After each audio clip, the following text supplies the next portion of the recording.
Assalomu alaykum azizlar va bugungi podkastimiz yana boshlandi. Esingizda bo'lsa biz Xitoylar haqida ko'proq podkastlar olib, ya'ni Xitoyga mansub bo'lgan temalarni, mavzularni olib kelib, ya'ni talabalar uchun, tadbirkorlar uchun va umuman Xitoy haqida qiziqmoqchi bo'lgan insonlar uchun manfaatli bo'lgan kontent olishga harakat qilamiz. Va bugungi bizning qahramonimiz Ulug'bek. Assalomu alaykum. Va alaykum assalom. Asbila yaxshimisiz? Xush kelibsiz bizani kichkinagina studiyamizga. Hozircha Rahmat. bagajlarni boshlanadigan etapda. Eslatib o'taman, Ulug'bek Xitoyda deyarli 7 yil bo'lib qoldi-ya. 7 yil. 7 yildan beri Xitoyda o'qib, ishlab keladilar. Va bizda juda ham ko'p savollar bor, inshaalloh taolo. Va asosiysi shu unumli va manfaatli suhbat bo'ladigan umiddamiz. Xudo xohlasa. Kelganingiz uchun rahmat. Taklif uchun rahmat. Rahmat. Bismillah. Hop, Ulug'bek, biz birdaniga mavzuga o'tamiz. Qanaqa qilib Xitoyga kelib qoldingiz? Xo'sh, Xitoyga 2018 o'zi avvalo men Farg'ona viloyati Bo'yit tumanidanman. Aytgan O'zbekiston siz bo'ladi. O'zbekiston qayerdan sizdingiz? Ismim Ulug'bek. Ha. Farg'ona viloyati Bo'yit tumanidanman. Yoshim 28 da. Xitoyga 2018-yilda til kursi, ya'ni Xitoy tilini o'rganish maqsadida kelganman. Xo'sh, o'zi aslida bizning dasturimiz 1+3, ya'niki 1 yil til kursi, 3 yil bakalavr bo'lgan. Lekin menda 2+3 bo'lib ketgan, ya'niki 2 yil Xitoy tilini o'rganganmiz, 3 yil o'zimiz sohamiz bo'yicha bakalavrda o'qiganmiz. O'sha paytda 1+4, 2+3 shunaqa loyihalar juda rivojlanganda, hozirgi paytda bunaqa loyihalarni mohiyati ancha pasayib qolgan. O'sha paytda bu sizga qiziqarli eshitilganmi? Qiziqib kelganmisiz? "Voy, shunaqa ekan" deb ishonganmisiz deb aytmoqchi edim. O'zi aslida Xitoyga kelishim men uchun bir ajoyib bir sovg'a bo'lgan desam bo'ladi. Sababi aynan o'sha paytlar bilsangiz, siz ham bilasiz. Imtihonlar, savollar darajasi juda ham qiyin emas, lekin o'rinlar juda ham ko'p edi. Oliy ta'limga kirish uchun bitta o'rin uchun 10 talab talabalar yoki abituriyentlar, 20 talab abituriyentlar bo'lgan. Men O'zbekistonda o'zi ijtimoiy fanlarda o'qiganman. Tarix, ona tili, adabiyot, ingliz tili. O'zbekistonda Islom universiteti va sharqshunoslikka topshirgandan keyin, u yerga o'ta olmaganimdan keyin, dadamlar aynan o'sha paytda malaka oshirishda bo'lishgan Toshkentda. Dadamdan telefon qilganman. Shunaqa o'tomonpa deganimdan keyin, aynan shu o'tomonpa degan paytimda odamlar qayerdadir reklama ko'rib qolishgan. Ya'niki o'qimoqchimisiz, Xitoyga boring degan. Menda Xitoyga kelib o'qiyman degan yoki bir plan yoki bir reja, boshqa narsa bo'lmagan o'zi aslida. Shu orqali agentlar orqali shu bilan kelganmiz. Demak, o'sha paytda o'z meni esimda bor, deyarli bir xil vaqt kelganmiz. 2018-yil o'sha endi birinchi marta Xitoyga kelganimda, IELTSsiz, imtihonsiz 100% grant Xuddi shunday. o'qishga topshiring, bo'ldi, hamma ish qilib beramiz degan e'lonlar odam juda bir g'ijilatib, qanaqadir g'ilg'ashlik qilib turib, "Voy, shunaqa ekanmi" deb o'ylab ko'p talabalar topshirardi. Menda ham shunaqa bo'lgan demoqchiman. Lekin shunaqa paytda, ya'ni Xitoy haqida tushunchani hosil qilish jarayoni qanaqa bo'lgan? Ya'ni siz misol qaysidir blogerlarnimi yo bir qaysidir, endi mana hozir konsaltinglar aytmaymiz. Bu alohida mavzu bo'ladi. Umumiy konsaltingdan tashqari bo'lgan o'zi Xitoyga qiziqish paydo bo'lishlikni asos qachon boshlangan va qanaqa bo'lgan demoqchi edim. Aytganimdek, men ijtimoiy fanlarda o'qiganman. Xitoy tarixini qiziqardim. Bundan tashqari men geografiyaga qiziqqanman. Shu orqali Xitoy haqida menda ozgina bo'lsa tushuncha bor edi. Lekin bu darajada emasdi. Ya'ni Xitoydan tashqaridagi Xitoy haqidagi ma'lumotlar va Xitoyning ichkaridagi, Xitoy kelganingizdagi o'z ko'zingiz bilan ko'rgandagi ma'lumotlar butkul boshqacha ekan. Faqat siz aytgandek, xo'sh, o'qishga dokumentlar qilganmiz, topshirganmiz va 1 oy ichida viza chiqib kelganmiz. Shuning uchun menda juda ham ko'p vaqt bo'lmagan. Aynan Xitoy haqida tekshirish, ular haqida vaqtlar bo'lmagan. Tushunarli. Asosiy vaqt dokumentlar yig'ish, o'zi bilgandek vizaga topshir. U paytda vizaga topshirishlar ham daftarda bo'lardi, ro'yxatlar daftarda bo'lingan. Elchixonada odam xulashardi, o'sha yerda turib, boshqa qilib, ajoyib bir davrlar edi. Lekin Xitoydan boshqa topshirmagansiz? Yo'q, faqat Xitoyga. Wow, mashalloh. Yo, men juda ko'p joyga topshirganman. Xitoy men uchun alohida mavzu, lekin aytgan bo'lganim, siz faqat Xitoyga topshirib kelgan bo'lsangiz, Zo'r, mashalloh. Xo'p, endi bu podkastda umuman Xitoyga kelayotgan tarixingizda so'ramoqchi bo'lganim, Xitoyga kelayotgan jarayoningizda ingliz tilini bilganmisiz? Yo'q, Xitoy tilini bilganmisiz? Yo'q, xitoy tilini mutlaqo bilmaganman. Zero. Zero. Ingliz tilidan ham endi man faqat o'qishga kiraman deb tayinlanganman. Aynan meni davrimda men tengqurlarim, mendan ko'ra yoshi kattalar bilishadi.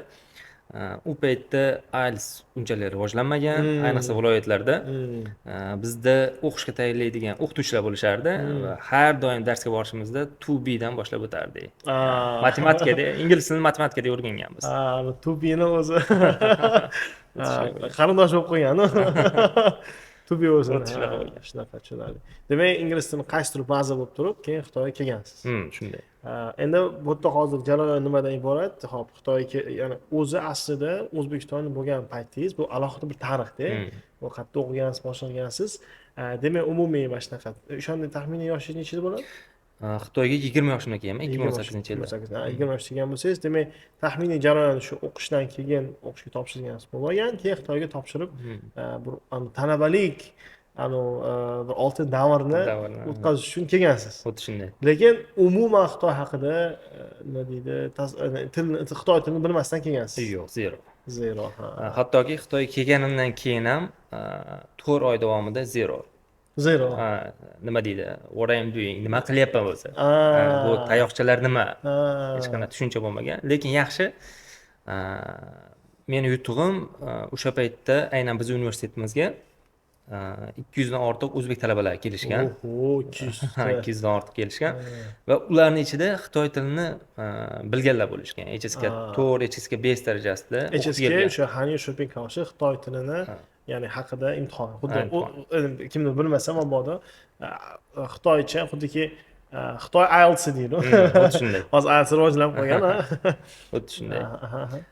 Bilishim bo'yicha Toshkentda Konfutsiy institutlari, ya'ni shunga Xitoy tilini o'rganish markazlari bo'lgan ekan. U yerda o'qib kelgan talabalar birga kelishgan va ular yordam berishgan. Qaysidir darajada Xitoy tilini o'rganishga yordam berishgan, ya'niki grammatikalarni o'zbek tilida tushuntirishgan, hanzlarni yozishni, ya'niki Xitoy hieroglif bilan qanday yozishni, tartiblarni o'zbek tilida tushuntirishgan, boshlang'ich tushunchani berishgan.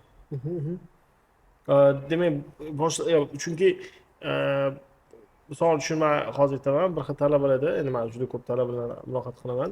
Hattoki misol yaxshi muhitga tushgandan keyin dangasa bo'lib qolishar ekan. Sizda demak juda katta muhit, juda ko'p bolalar bilan turib, shunda ham o'qiydigan bolalar bilan birlashib, Xitoy tilini rivojlanish, ya'ni yaxshilash jarayoni boshlangan ekan.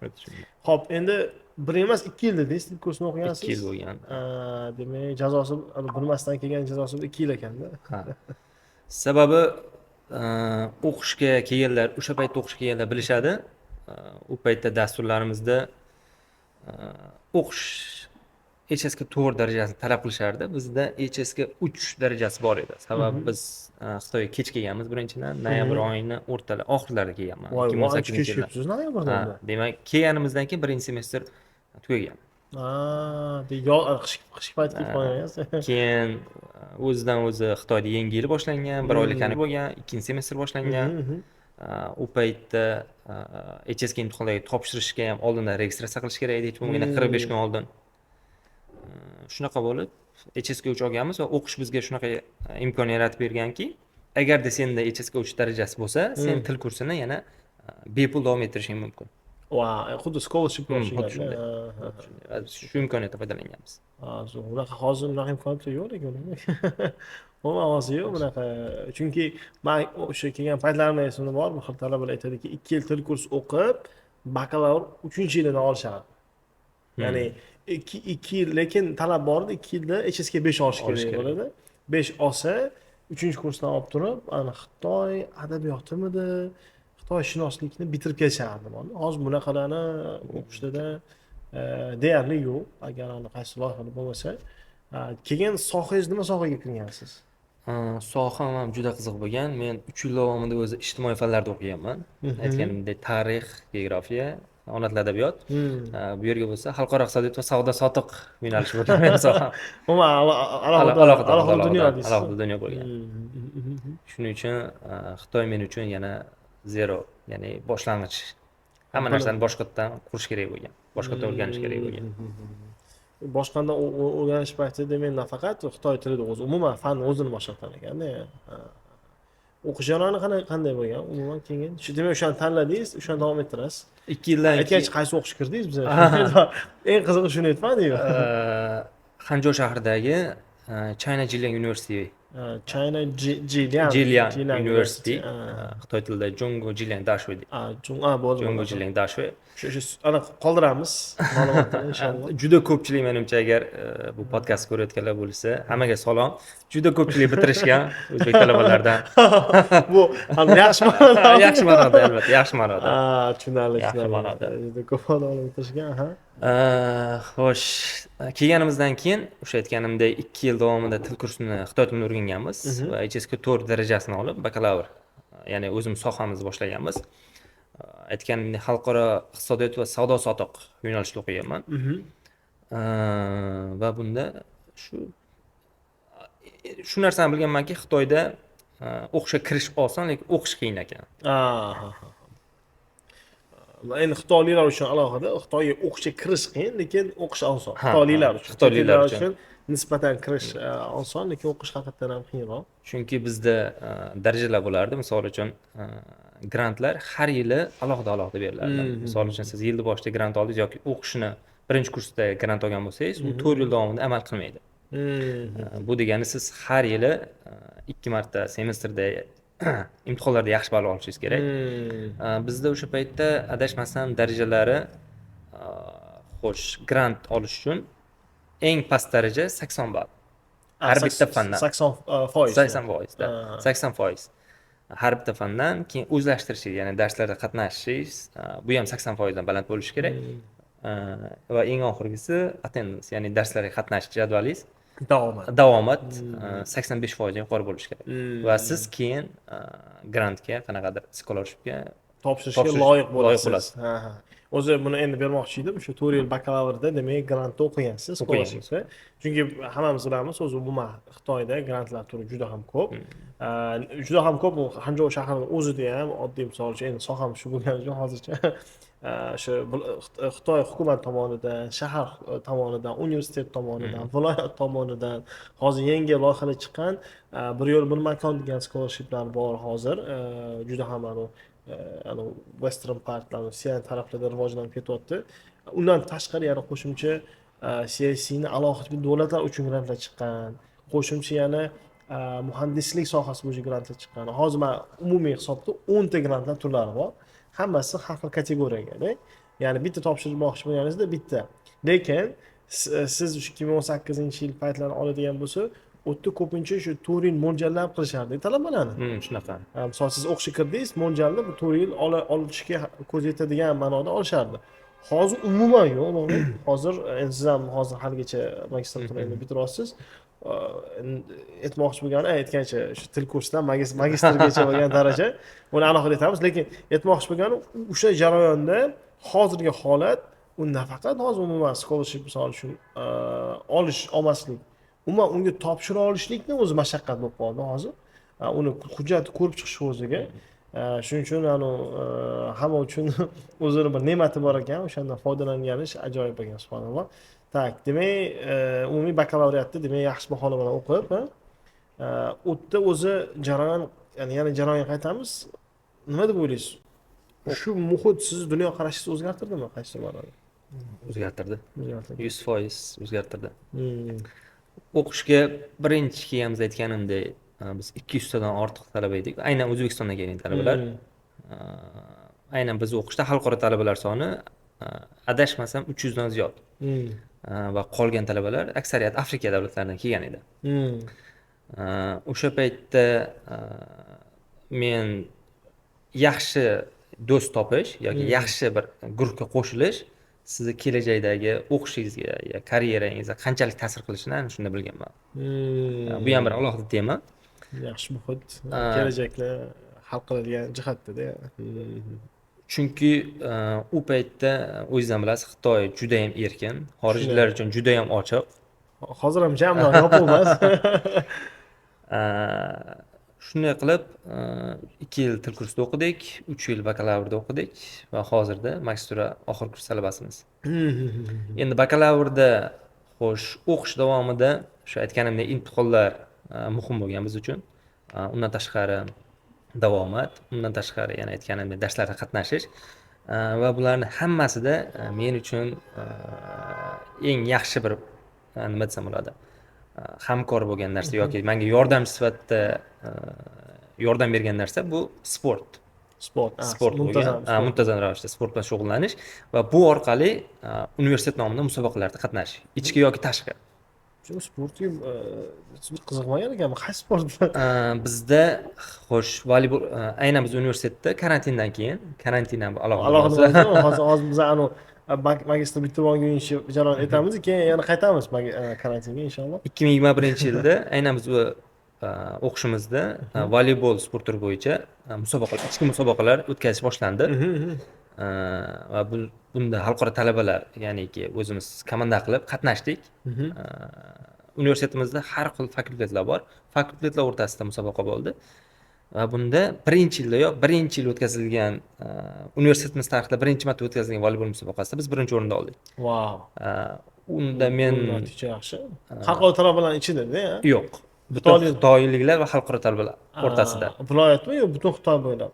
Yo'q, hozir faqat universitet miqyosida. Universitet ichida. Universitet ichida. Va shu narsa menga kelajakdagi grantlarimga yordam bergan. Aktiv bo'lishingiz. Da. 2 yil ketma-ket universitet ichidagi musobaqada xalqaro talabalar sha'ni himoya qilib birinchi o'rin olganmiz. Wow. Bu nimaga bunaqa deyman? Chunki o'qish ham shunda ham o'zi juda ko'p imtihonlar bo'ladi, keyin har xil iqtisodiy va har xil tomonlama bosimlar bo'ladi va qo'shimcha yana qatnashish, ya'ni ko'p talabaga tavsiya qilaman, lekin uni eplay oladigan talabalar kam. Demak, voleybol ekanda. Voleyboldan. Shunchaydan aytmabsiz. Mana borib qo'shilib ozgincha voleybollasharmidik. Oldin maktab paytlarida voleybolga shug'ullanardik. 7-6 sinfda ham qiziqardi. Lekin Xitoyda menda boshqa tur bo'lib qolgan. Menda badminton bo'lgan.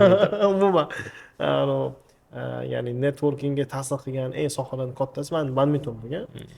Ham aytamiz xudo xohlasa nimaligini, lekin xuddi siz aytganingizdek yaxshi bir muhitni yaratib beradigan sport bo'lgan. Do'stlar orttirishda, ayniqsa sizda til rivojlantirishda, men aytganimdek ingliz tili ham tubi bo'lgani uchun asosan komandamizda men komanda kapitani edim. Strategiya qilish, qaysi majlislarga qatnashish, konferensiyalarga qatnashish hammasi mening bo'ynimda bo'lgan. Konferensiyalar asosan xitoy tilida bo'lgan. Komandaning ichidagi asosiy tili esa ingliz tilida bo'lgan.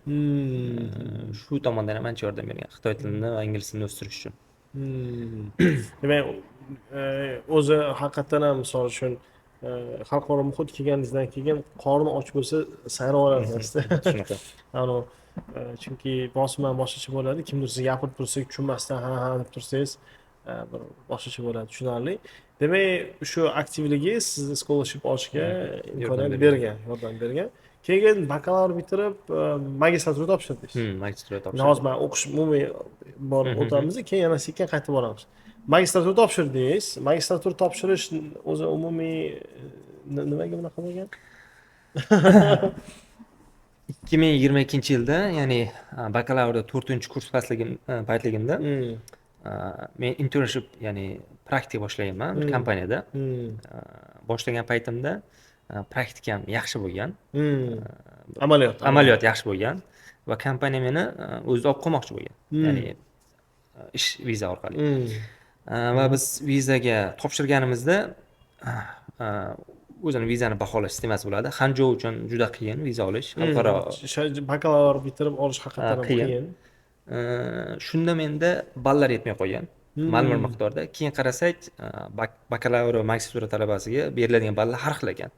Magistratura talabasiga agar siz magistraturani bitirgan bo'lsangiz, ball yuqoriroq berishadi. Shunday.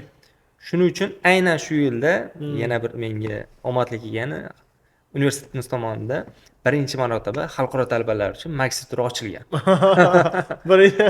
Biz birinchi talabamiz. Magistratura fakulteti birinchi ochilgan ekan. O'shanda keyin topshirib qo'ygan ekansiz. Topshirganmiz. Chunki haqiqatan nima deydi, Hanjou shahrida, misol uchun Guangzhou, Iwu shahrini oladigan bo'lsa, u yer nisbatan topshirish jarayoni osonroq bo'lishi mumkin ko'rinishidan, lekin ancha qimmat tushadi ko'pchilik aytadi. Ko'pchilik ham bilamiz. Lekin Hangzhouda u gap pulda ham emas, gap sizda o'sha yilingiz masalasi bo'yicha 2 yil staj bo'lishi Bo'lishi kerak. kerak. Ham ball sistema haqiqatan ham. O'shanda men ham o'sha topshirilayotgan jarayonni ko'rganimda HSK 5 bo'lsa nechidir ball 5 ball qo'shib berishadi. qo'shib beradi. 2 yil stajingiz bo'lsa shuncha qo'shib beradi. 10 ball qo'shib Universitetingiz berishadi. reytingi banan bo'lsa shuncha qilib beradi. Xuddi shunday. Ancha bir mashaqqat edi, keyin o'ylab magistratura o'qib qo'ya qolaman deb menda ham shunaqada bo'lgan, g'ulg'ula bo'lgan. Demak, magistratura topshirgansiz. Eng birinchi qaldirg'och bo'lib. Qaldirg'och bo'lib. Omad tiqarim bitirishingizga. Lekin men sizga ham aytaman, men ham topshirayotgan paytimda meni universitetim eng birinchi magistratura bo'lgan. Eng birinchi o'sha men Hangzhou Normal universitetida bakalavr o'qiganman. Menda ham shu magistratura topshirayotgan jarayonda xuddi shu universitetda menda ham endi ochilayotgan edi. Ya'ni o'shanda menga taklif qilishgan. Endi men u payt rad etganman unisini, boshqasiga ketganman. Lekin Biz o'qishdan ham taklif tushgan adashmasam. sizni o'qishingizni ham qidirgandim o'shanda. Keyin yana Hangzhou Denzhikda shu unisini ham ko'rganman. Hangzhou juda ko'p universitet ko'rganman. Lekin mohiyatan men o'shanda topshirilgan eng zo'ri o'sha endi Zhejiang University bo'lgan, o'sha yerga topshirganman. O'zi Pekin universitetidan ham taklif kelgan. Keyin Fudan University. Ular endi maqtanishimiz, ularga topshirganman, lekin bitta o'qituvchim zo'r gap aytgan. Aytadilarki, o'zi rivojlanish uchun networking juda katta mohiyat degan o'qituvchimizga. O'sha networkingni yana qaytadan tuzishga rozimisan deganda menga. Sen o'ylama, u oddiy narsa, bitta joyga ko'chishib borsang bo'ldi degan. Uni boshqatdan rozimisan degan. O'tirgan haqiqatdan ham deganman, lekin kimdir bunga qo'shilmaydi. Aytadiki, yo'q, bunaqa jarayonni siz yoqqa ham borishingiz kerak, bu yoqqa ham borishingiz kerak, yana rivojlantirish kerak. Lekin menda perspektiva, potensial degan ma'nolarda endi post pandemical time'da, pandemiya endi tugayotgan jarayonda. Shuning uchun sizda ham shunaqa jarayon bo'lganmi-ku, pandemiyada endi qanaqa bo'lar ekan deb g'ulg'ula bo'ladi-ku. Shunaqa bo'lgan. Demak, siz davom ettirishni davom qildingiz va hozir 2 yildasiz, yo'q, to'xtang, sizda 3 yildan. 2,5 yil bizda. 2,5 yil. 2,5 yil magistratura. Magistratura. Hozir oxirgi jarayon, xudo xolisa. Endi biz birinchi talabalar bo'lganimiz uchun ozgina cho'zilyapti. Ya'niki universitet tomonidan ozgina biz aslida yanvar oyida bitirishimiz kerak edi, lekin hozirda mart oyiga cho'zildi. Yaqin, ya'ni martda ozmuncha qoldi, xudo xolisa. Xudo xolasa. Bitirib bo'ldi, keyin ishlashmi deyapti? Xudo xolasa. Bo'ladi, mutlaq ishlash. Chunki men ishga kirgan paytimda bakalavrda 3 yil o'qigan bo'lsam, 3 yil davomida olgan bilimlarimni men ishda 2 haftada o'rganib qo'yganman amaliyotda. Amaliyot boshqacha bo'ladi. Amaliyot o'rganib qo'yganman. Amaliyot ancha boshqacha bo'ladi haqiqatan. Haqiqiy amaliyot boshqacha bo'ladi. Xo'p, o'qish backgroundni bildik. Endi eng hammani mavzusi bor. Qanaqa qilib o'qib turib ishlagansiz degan savol bo'ladi. Ish masalasi juda ham tutab ketadi ko'pchilikda. Bu haqida alohida ham video olganmiz biz o'zi. O'shanda ham bizda title qanaqa bo'lganda, ya'ni hamma qila oladi, lekin hammaga emas degan gapda. Ya'ni hammaga emas degan jihatda, chunki u yerda o'ziga yarasha talablari bor va oldin pish og'zim tushib kirib qolmasdi. Shuning uchun endi sizda qanaqa bo'lgan, shuni bir gaplashsin. Xo'sh, 2019-yil oxiri, 2020-yillarda o'sha Covid boshlangan paytlari bo'lgan, rosa pandemiya boshlangan paytlari bo'lgan. Xo'sh, undan keyin pandemiya paytida nima ko'p, vaqt ko'p, bekorchi vaqt ko'p. Onlayn darslar. Onlayn darslar ham bor, keyin undan keyin tashqariga chiqish yo'q. O'zingiz bilasiz, karantinga tushgan paytlar 6 oy davomida hech qayerga chiqmaganmiz. Bir haftada 2 marotaba tashqariga. Ya'niki bankomatga borib pulimizni maydalab kelish yokida shu servislarga borganmiz xolos. Shunaqa. O'sha paytda video ko'rayotganimda, qani Xitoyda nima qilsam bo'ladi degan videoda, ingliz tilida videolarda bir pokistonlik akamizni Xitoy tilida ingliz tilidan dars berish nimasi ko'rib qolganman. Videosini ko'rib qolganman. Keyin qiziqib, deganman, bu qanaqa bo'ladi? Keyin o'rganib chiqsam, juda ko'p xalqaro talabalar Xitoyda ingliz tilida o'qituvchi bo'lib ishlashar ekan. Part time'da, full time'da. Keyin o'ylaganman, aytganimda ingliz tili to be. Keyin karantinda aytgan, nima ko'p, vaqt ko'p. YouTubedan videolarni ko'rib, ya'ni o'zimni o'qituvchi sifatida tayyorlab olganman. Ya'ni dars berish sifatida. Keyin karantin ochilgandan keyin 2021-yilda Xitoyda programma bor, BOS programmasi bor. Bor. Har ish qidirish bo'yicha. Ish qidirish bo'yicha, ha. Dastur. Shu yerga o'zimni rezyumemni, CV'imni yuklaganman. Keyin ingliz tilidan ish qidirish boshlaganman. Part time'ga. Adashmasam 20 tadan ortiq intervyularga qatnashganman. Wow. 20 tadan ortiq. U ham bo'lsa har xil joylarda, Hanjo katta shahar. Eng yaqini menga 20 kilometr uzoqlikda bo'lgan. Chiqqan ishlarni. O'sha 20 ta adashmasam 20 ta intervyudan borgan bo'lsam, xo'sh, ko'pchiligi siz native bo'lmagan davlatdan ekansiz, ya'ni ingliz tili ona tili emas ekan siz uchun deb qaytarishgan. O'zi bor, 6 tami davlat kiradi unga. Amerika, Angliya, Britaniya, Avstraliya, New Zelandiya. Keyin boshqalarda bizga faqat full time, ya'ni to'liq ishlaydigan o'qituvchi kerak deyishgan. Keyin hozirgacha eslayman, xo'sh, kimki Xitoyni Hanjoni bilsa, Hanjoda Limping degan joy bor. Bor. Limping tumani bor. Alohida bitta distrikt. U yerda yangi ochilgan bitta bog'cha bor ekan. Bog'chada 2 dona o'quvchi bor ekan. 2 dona o'quvchisi bor ekan va ularga saqlab qolish uchun. Ingliz tilidan o'qituvchi kerak ekan. Wow. Intervyuga borganman, qaraganman, ularga men ma'qul kelganman, dars o'tib berganman. Menga ham ma'qul. Faqat u bir haftada bir marta bo'ladi. Part time ish. Men uchun ham yaxshi, tajriba orttirish uchun. Shunaqa qilib ingliz tili o'qituvchi bo'lib, part time'larda undan keyin kengaydi, ishlar ko'paydi. 3 yil davomida ingliz tilidan o'qituvchi bo'lib ishlaganman. Faqat part time. Endi bu asosan o'sha ya'ni talabalik paytida qaysidir xarajatlarni qoplash uchun. Chunki u yerda skaska bo'lmaganda, pandemiya paytida haqiqatan ham o'z uydan pul jo'natishni o'zi pandemiyadan oldin ham ya'ni sharoit, ya'ni hammada har xil. Umuman aytyapman, ko'pchilik talabaga aytaman, O'zbekistondan chiqqan $100, ya'ni u mashaqqatini siz bu yerda xuddi konfet tashlab qo'ygandek bo'ladi. U mashaqqat sezmaysiz, tez ishlatib qo'yasiz. O'zbekistonda u paytlar ham hozir ham bir sim ham osmondan tushmasdi. Shuning uchun ko'p talabalar eng ko'p savol beradigan o'zimizni eplashdikku. Shu eplash jarayonida demak, ya'ni shu o'qituvchilik o'zi teaching deyarli meni fikrim 80% tashkil qiladi talabalarning ichida. Ya'ni talabalarning ichida 80% eng daromadli kasblarning ichida demoqchi edim. Shunday. Kasblar o'zi juda ko'p, har xil sohalarda qilishadi, lekin teachingda. Lekin teachingga qoyil, ya'ni umuman o'zingiz tayyorgarlik qilib, 6 oy davomida, chunki aytganimdek ingliz tilida men IELTS o'qimaganman, speaking ham yo'q, faqatgina grammatika. Shu 6 oy davomida YouTubedan darslarni ko'rib, qanday darslarni yolg'on emas, birga bir ko'chirardim. Ya'ni boshqa davlat boshqalarning darslarini olib o'zimda ko'chirib tatbiq qilardim. Bir narsani aytib ketish kerak, lekin shu yerda Xitoyda ingliz tilidan o'qituvchi bo'lib ishlash qonun bo'yicha taqiqlangan. Aynan men ishdan chiqib ketishimga, bu teacherlikdan chiqib ketishimga, ya'ni ingliz tili o'qituvchilikdan chiqib ketishimga mana shu ta'sir qilgan. Shu omillardan biri bo'lgan. Chunki o'zi teaching bu yaxshi daromadli kasb, lekin albatta talabalik paytida ishlasangiz bu oqibatlari yaxshi bo'ladi. Men bilgan eng worst deymiz-ku, oqibatlardan ayrim bir talabalarni bir sutga qamab qo'yishgan. Keyin deport bo'lish holatlari ko'p. Oldin deport edi. Men shu pandemiya oldidan deportlarni ko'p eshitganman. Rossiya talabalari ko'p ketib qolardi. Lekin hozir mana pandemiyadan keyingi holat qanaqa desangiz, birinchi bir sutka qamash, keyin 5,000 yuan shtraf va umringizni, ya'ni o'qishingiz davrigacha bo'lgan hamma jarayonda sizga xuddi qora ro'yxat tushib qo'ygandek bo'lasiz. Xuddi shunday.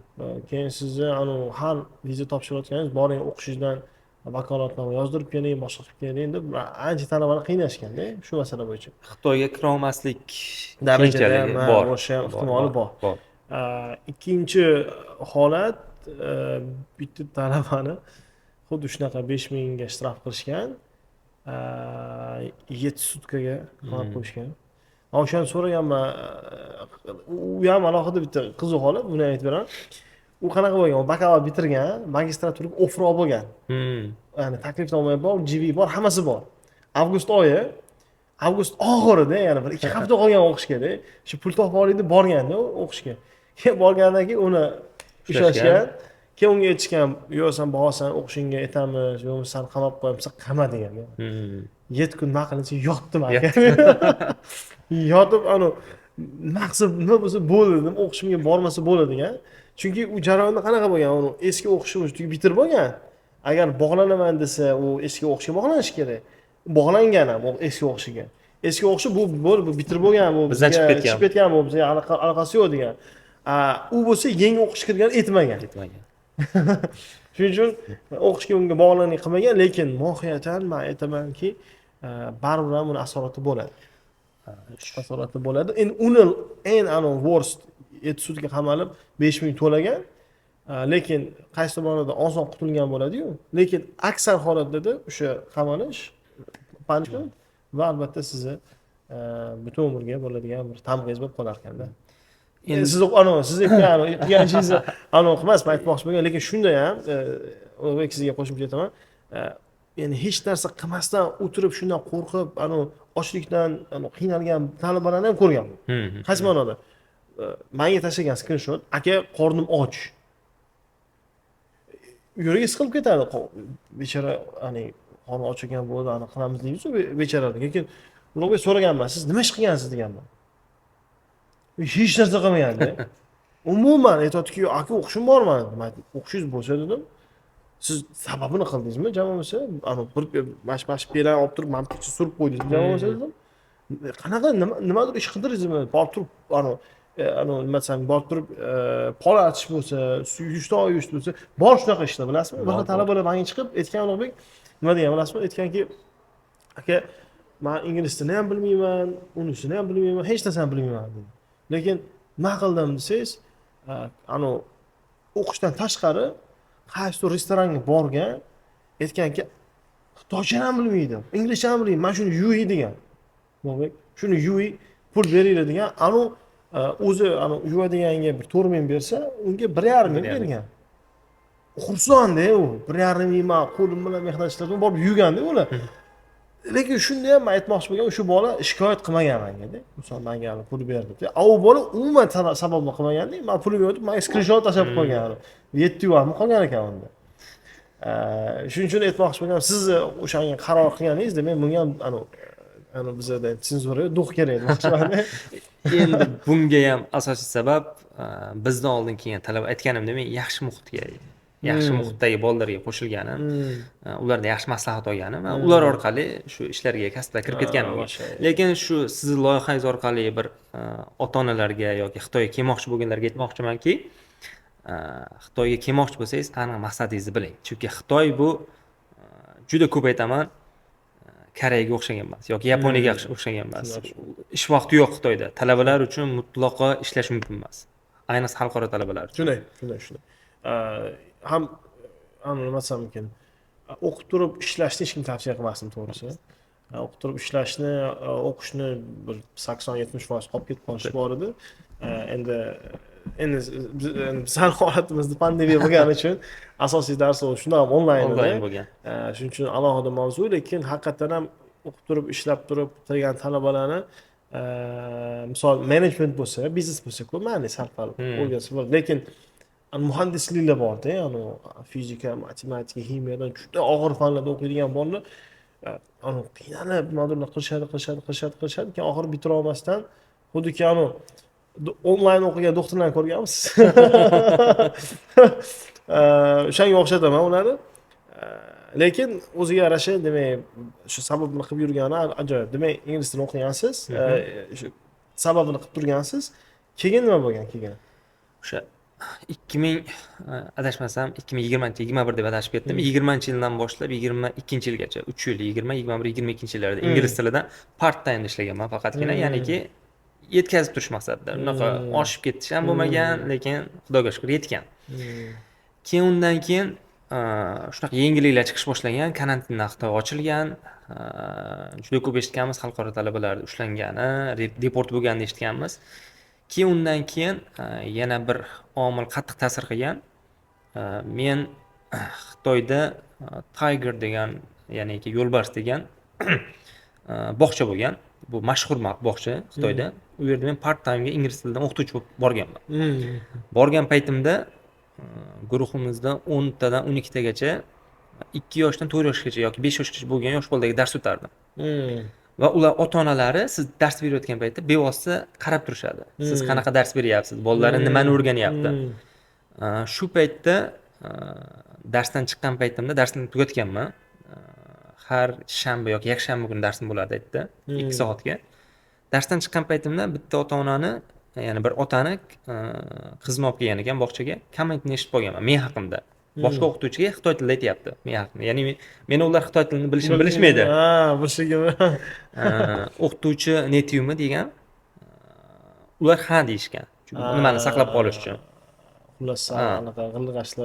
Shunaqa bo'lgan. Sal ko'pirtirishlar bo'lgan ekan. Lekin men ishga kirayotganimda men aytganman, O'zbekistondan deyman, CV'larni ko'rishgan, pasportlarni ko'rishgan. Ha deyishgan, ozgina aksent bor ekan deyishgan. Aksent bor ekan. Shunga qizimni balki boshqa xalqaro nimalaring bormi? Boshqa o'qituvchilaring bormi deyishgan. Ana o'shandan keyin ingliz tilida o'qituvchilik tashlaganman. Ya'niki bitta o'zimga savol berganman, bolalarga noto'g'ri narsani o'rgatib qo'ysamchi degan narsa bo'lgan. Xuddiki o'z aslida, ya'ni bu toifada ishlayotganingizda siz bor holatingizni aytgansiz. Ha, aytganman. Shu holatingizdan kelib chiqib dars o'tgansiz, umuman anaqasi yo'q. Lekin haqiqatan ham ko'p shu training schoollar boshqasi bu kanadalik, amerikalik, ham boshqalik deb aytadi. O'shanda menda ham o'sha endi men ham o'qiyapman talabalik paytimda. Teachingni men sal boshqacharoq bo'lgan teachingim, uni aytib beraman inshaalloh. Agar bugun podkastda bo'lmasa unda aytaman. Unda men boshqacharoq bo'lgan. Men ham teaching qilganman. Lekin teaching jarayonida universitet tomonidan rekomendatsiya olganman. Officially menga anaqa bergan. Permit bergan ishlashga.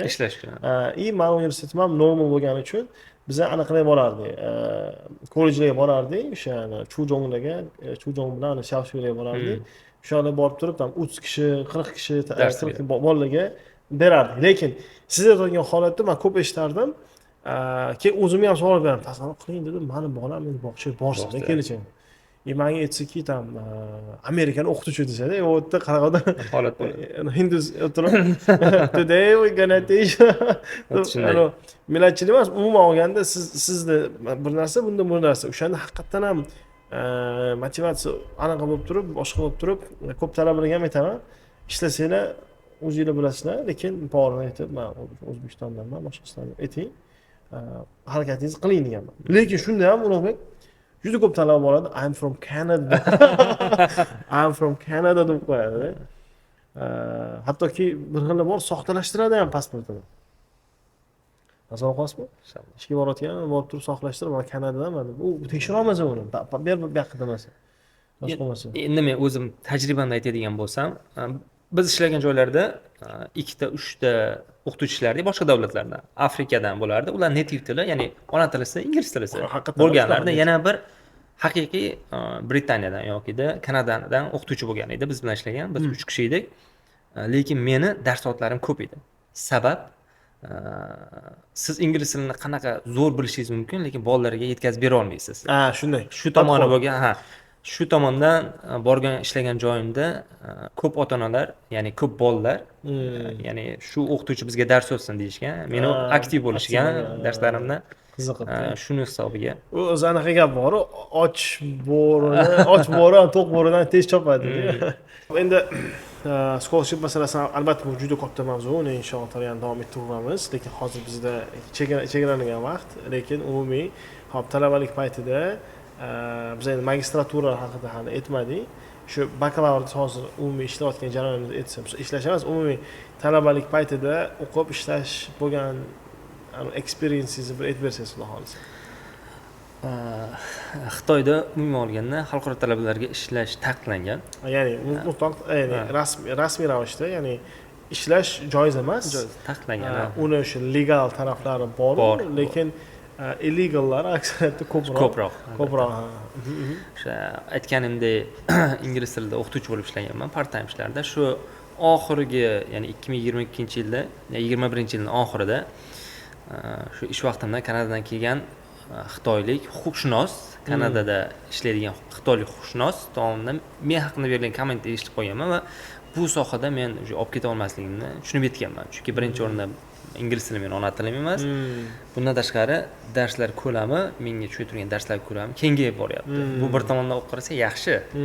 Pul topishga, boshqa narsalarga yaxshi-yu, lekin ikkinchi tomondan darsga bo'lgan mas'uliyat kamayib boryapti. Ya'ni 2 yil oldin men darsga qanaqa tayyorgarlik ko'rib borsam, u paytda, ya'ni ish vaqtim 2021-yillarda bu narsa yo'q. Ya'ni mas'uliyat o'lib boryapti. Va shunda bilganmanki, bu ish men uchun emas. Chiqib ketganman.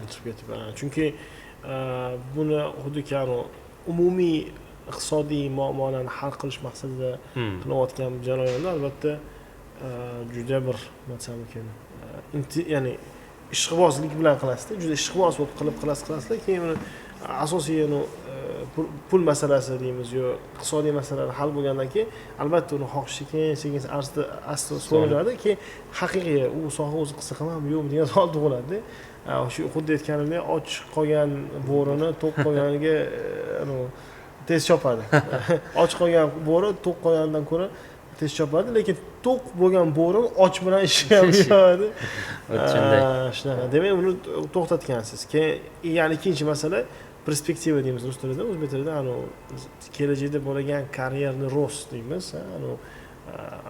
Masalan, soha bo'yicha o'sish degan jarayon bo'lmagani uchun ko'p talabalar haqiqatan to'xtatadi bu ishni. Bir xilda esa bunga addiktiv bo'lib qoladi va shu Xitoyda bir 8 yil, 6 yil yashagan bo'lsa, faqat teaching qilib yurishadi. Keyin qaytib borgandan keyin na bir ilm o'rgangan, na bir boshqa qilgan, shu Xitoyni aylanib, sal pul topib qaytib ketgan bolalar ko'p. Demak, sizda bu etapdan o'tish bo'lgan, keyin o'zlikni topish bo'lgan jarayonda nima qilyapsiz? O'rtada 6 oy muddat davomida universitetda qattiq bilim olishga harakat qilganman. Ya'niki, chunki oradagi muddatda xitoy tilini xo'p o'rgandim, lekin soham bo'yicha nimani o'rgandim degan savol qo'yilgan. Shu 6 oy mobaynida, ya'ni bir semestr davomida faqatgina ishlamasa, chunki moddiy tomondan qoplangandan keyin faqatgina o'qish. Ya'ni o'zim soham bo'yicha, chunki bu soha menga yangi bo'lgan. Ya'ni men tarix, ona tili adabiyot o'qiganman, bu yoqda endi xalqaro savdo-sotiq. 6 oy davomida qattiq o'qiganman, bilimni olganman va undan keyin yana shu narsani bilib yetganmanki, 6 oydan keyin nazariyat bor, lekin amaliyot yo'q. Keyin yana ishlash. Ya'ni iqtisodiy tomonda yana o'zimiz ko'tarishimiz kerak, ishlash kerak. Ikkita yo'l bor. Ingliz tiliga qaytamanmi yana yoki yangi sohani davom ettiramanmi? Ana shu paytda bitta yaxshi afrikalik do'stimiz, sudanlik do'stimiz maslahat bergan. Kam bo'lsa ham hozirda sen o'zingning karyerangga, ya'ni kelajakda qiladigan ishingga, o'zing sevib qiladigan ishingga o'zingni bag'ishlaganing yaxshiroq, to'g'riroq deb maslahat bergan. Shundan keyin yana qaytadan CV'larni tayyorlaganman.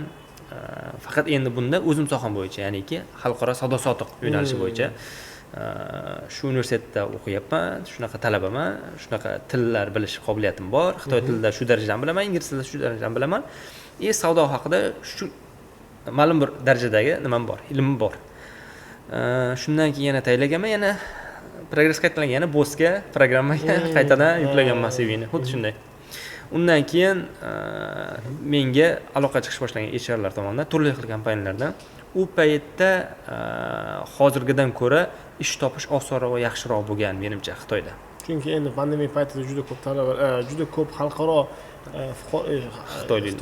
xalqaro talabalar deymizmi yo fuqarolar deymizmi yo chet elliklar Xitoyda kam bo'lgan.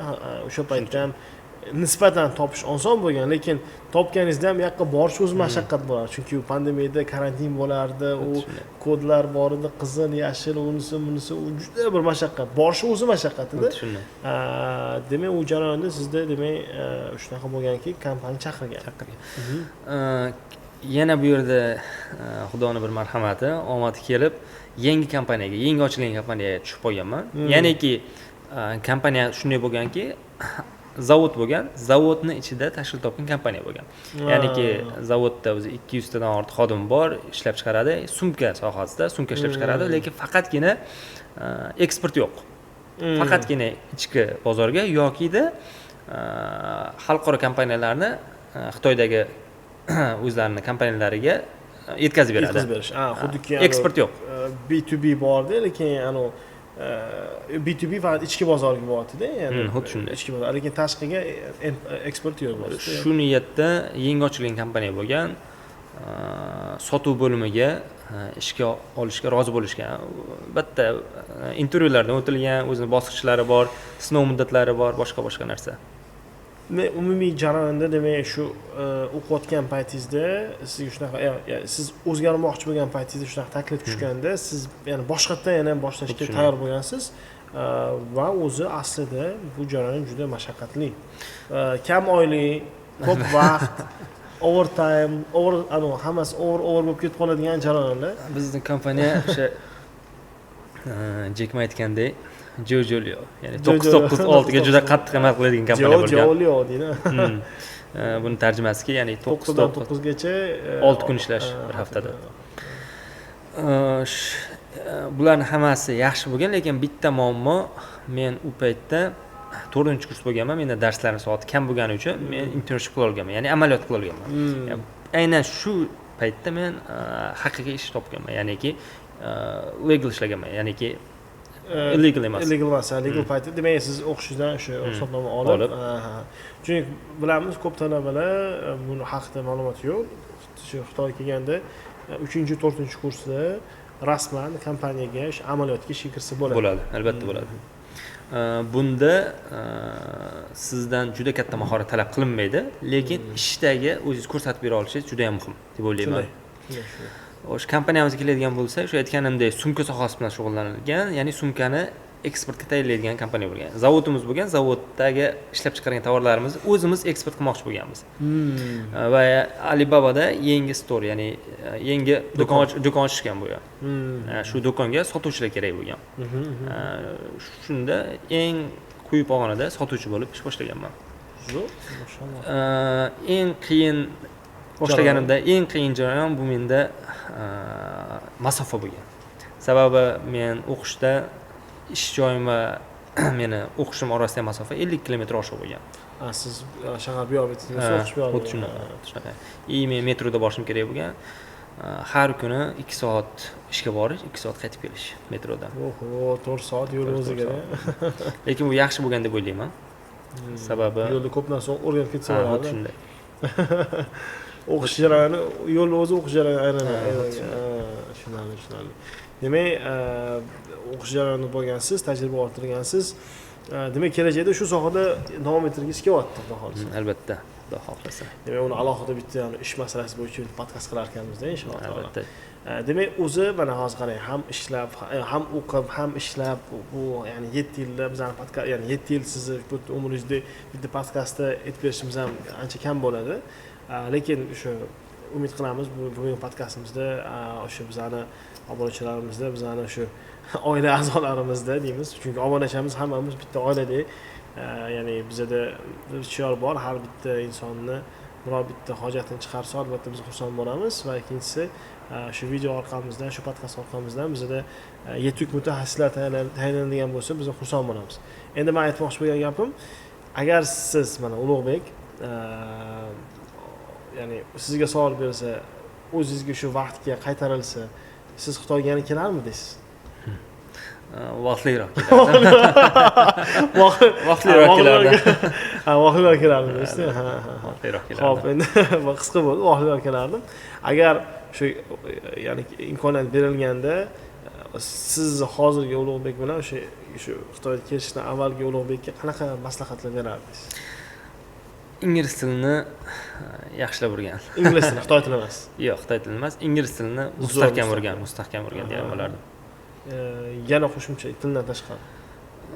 Shu ertaroqga ingliz tilini vaqtliroq o'rgan. Plus yangi narsalar sinab ko'rish. Ishga bosishlik qaytmaslik kerak deb ham bilardim. Qiziqish albatta. Tushunarli. Agar misol uchun Xitoyga o'qishga, ishga kelmoqchi bo'lgan vatandoshlar bo'lsa, ularga misol uchun qanaqa maslahat berardingiz? Ya'ni o'zingizdan tashqari ularga hozirgi holatda, chunki 2018-yil holat boshqacha, hozirgi 2026-yil holat umuman boshqacha.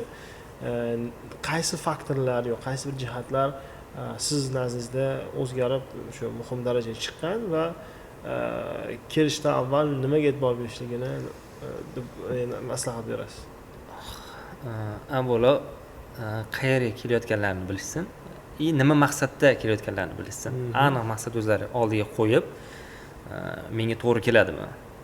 Kelajakda shu joyga borsam, shu ishni qilsam menga mos bo'ladimi? Kelajak hayotimda menga ishlaydimi? Kimlarga foyda keltira olaman? degan maqsad qo'yib kelishsin. Agar kelishmoqchi bo'lsa, yana aytganimdek, qaysidir bitta tilni yoki ingliz tili yoki xitoy tilini mukammal darajada o'rganib kelishsin. Yo xitoy tili yo ingliz tili albatta. Mutaxassis masalasi bo'yicha juda ham zo'r maslahat bo'ldi, chunki hozirgi ya'ni o'qish sistemasi davrimizda ko'p odamlar o'qishdan hozir aytamanki bir qanaqadir katta high expectation deymiz, juda katta expectation bo'ladi-da.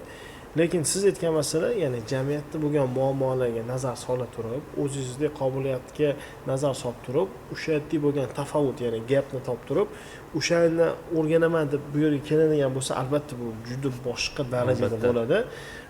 Va sizni maslahatingiz haqiqatan ham o'zimni ham qo'shimcha aytmoqchi bo'lganim, agar shu darajada qiladigan bo'lsangiz, albatta kelajakda sizda aniqlik bo'ladi va sal bo'lsa ham yo'nalish bo'ladi. Chunki juda ko'p bolalarda, endi balki siz ham qo'shib aytishingiz mumkin, noaniqlik va hamma ketyapti-yu. Xuddi shunaqa. Hamma ketyapti, mana shu ketyapman, Xitoy endi tekin ekan, arzon ekan, boshqa ekan deb bir narsa qilarman deydigan tushuncha bilan kelishadi-da, keyin ko'p narsa yeb qo'yishadi. Farqini bilish kerakki, yana bitta juda muhim narsa, juda ko'p narsani ukalarimizda ko'ramiz. Xitoy Koreya emas. Xitoy u Yaponiya emas. Xitoy bilan Koreya, Xitoy bilan Yaponiya tubdan farq qiladi. Tak, siz aytayotdingiz, Xitoy bu Yaponiya emas, Koreya emas, Angliya emas. Umuman boshqa davlat emas Xitoy. Bu Xitoy. Xitoy. Bu Xitoy. Chunki siz aytgan fenomen menga ham qiziq bo'ldi. Endi Toshkentda balki bordir, qaysidir jihatlarda, lekin viloyatlarda bolalar chet elda o'qiyotgan bo'lsa, ulardan qutilayotgan bir moddiy taraflama yordamni juda katta qo'yiboshligi qay darajada yaxshi yomon deb o'ylaysiz? Albatta juda ham katta minus. Bu talaba uchun minus. Bu avvalo Xitoyda o'zingiz bilasiz. Katta qilib qo'ydimi uni? Endi shu bitta oyga $100 bersa bo'lmaydimi degan gaplarchi. Bu tomoni balki men aytmoqchi bo'lganim, o'zi Xitoy tili qiyin. Xitoyga o'qishga kirish oson bo'lishi mumkin, Xitoyga o'qib ketish qiyin. Plus talabaga boshqa bosim qo'yilsa, menimcha iflab ketish qiyin. Fokus tarqib ketib qoladi. Unaqalarda tushunarli. Chunki pul topaman deb juda ko'p ishlarga kirib ketgan bolalar ham bor. Bitta bola ismi bor, siz gapingizga qo'shilib ketaman. Uydagilar xuddi siz aytganingiz juda ko'p talab qo'yishgan. Kim ish topa olmagandan, boshqa qilmagandan shu klubda kalan tayyorlab berib, xullas o'sha hamma ishlarga xullas sababchi bo'lib turib, ularga shu kalan qilardi, kechasi bilan hammaga tayyorgarlik ko'rib, boshqa qilib endi boqolmadidirdi. Yo bir xillar bor edi, shu klubda barmen bo'lib ketarmidi, xullas har xil sohaga kirib ketishardi. O'shanda menda ham qiziq holat bo'lardi. Nimaga bunaqa desa, keyin siz aytgan hozir yaqinda aytdingiz, juda katta bir pressure, juda katta bir bo'ladi albatta. Bo'lgani uchun ularni aybdorlikda emas, shunaqa ekan demoqchi emas, lekin demak o'sha aytganingizdek Koreya emas, Yaponiya emas, Angliya emas, Amerika emas, mana $100 dan jo'natish. Chunki haqiqatan ham Xitoyda bu juda boshqacha darajada. Va demak tayyorgarlik ko'rishga asosiysi nima uchun kelayotganlarini, aniq maqsadlarini bilishlari kerak. Talabani o'zi va oila a'zolari ham bilishlarsa yaxshi bo'ladi. Tushunsa ham albatta yaxshi bo'lishadi. Xitoy juda katta imkoniyatlar davlati. Yaxshi shaharlarga kelishsa va yana yaxshi shaharlarga kelishni tavsiya beraman. Ya'ni rivojlangan, ya'niki Xitoyning rivojlangan shaharlariga kelishni. Bu mavzuni hozir men ichim yonib ketadi. Juda katta bu mavzu, chunki Xitoyda hozir aytamiz, misol bu betidan bu betgacha 4 mingmi, 5 4 mingmi 4 ming kilometr atrofida bo'lyapti-da. O'ta sovuq joylari bor, salqin emas, ya'ni yoz joylari bor, har doim yoz joylari bor, orollar bor va hokazo joylar ko'p. Siz aytgan rivojlanish nuqtai nazaridan haqiqatan ham misol mani keladigan bo'lsa, misol men Hanzhou shahrida hozir bir necha yildan beri sizga o'xshab yashab kelyapman-da. Xuddi mandagi Xitoyda 5 yildan ziyod deylu. Mana hozir menda ham 8 yil o'tgan bo'lsa, sizda ham bir 7 yildan oshib 8 yil o'tgan bo'lsa, o'sha 5 yil, 6 yil qaysidir qishloq joylarda, Kunming taraflarida, Kunming qishloq emas o'zidagi.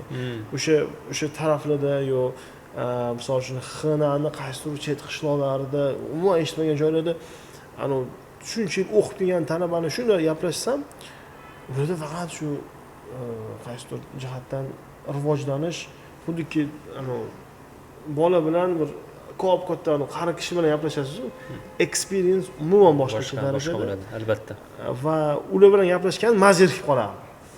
Mazirib qolardi. Shuning siz aytganingizdek katta shaharlarga kelish tavsiya, lekin katta shaharda xarajatlar boshqacha, o'ziga sinovlar ham boshqacha. Shuning uchun ya'ni aytganingizdek rivojlanish nuqtai nazaridan qarash kerak. Bu ham albatta nisbiy. Agar til o'rganish maqsadida kelinsa, eshitganmiz, qandaydir orollarga borishardi, sharoitlari zo'r ekan, bir oyda qanchadir stipendiya berishar ekan, sharoitlari yaxshi ekan degan.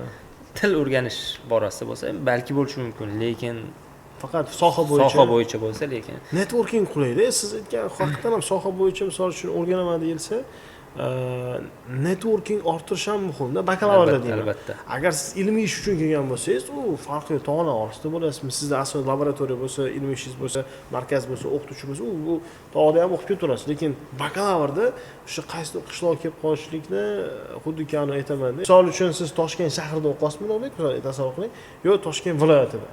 Va uni viloyatini boshqasini misol uchun o'ziga yarasha bonus pluslari bo'lsa ham, lekin tafovut baribir katta bo'lardi.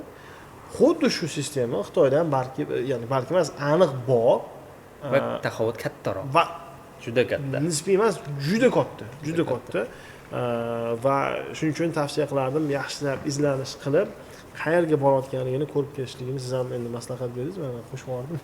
O'zi siz gapirishingiz kerak edi, men qo'shib yubordim. Lekin fikrimiz bitta joyga chiqqanidan xursandman.